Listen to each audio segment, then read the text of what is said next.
How did Victorian women sit down in these huge dresses? Or how did they actually move? I mean, how did they go on trains? How did they sit in carriages? How did they get about?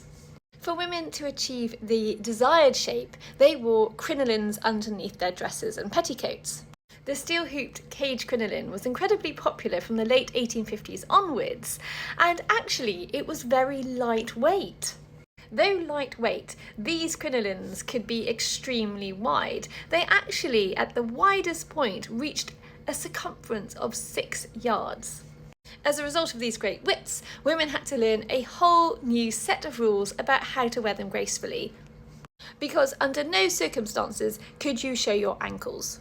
So the great thing about these crinolines though was that they sort of collapsed. So you could lift it up, and if you sat down it would sort of collapse behind you, meaning that your dress would sort of poof around, but you would be able to sit. They were not stiff constructions. So here you can see this is a different shape crinoline, but essentially it collapsed behind. Sometimes women would lift this back bit and put it on top of the seat and then sit on that.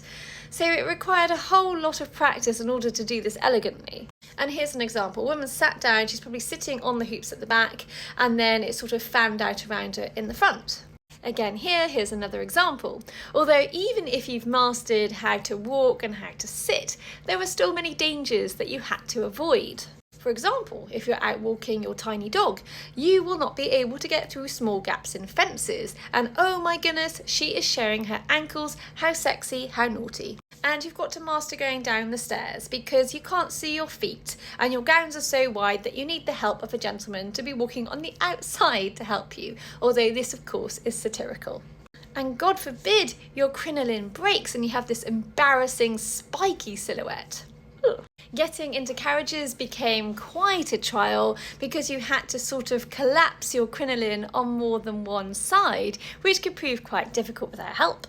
And on blustery rainy days, the weather is your enemy because my goodness, how awful, you're showing your crinoline and might blow away.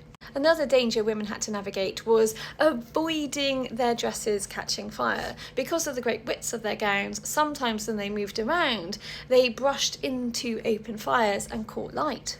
Unsurprisingly, by the 1870s, people were fed up with crinolines, so these beautiful gowns went out of fashion and were replaced with a slimmer silhouette.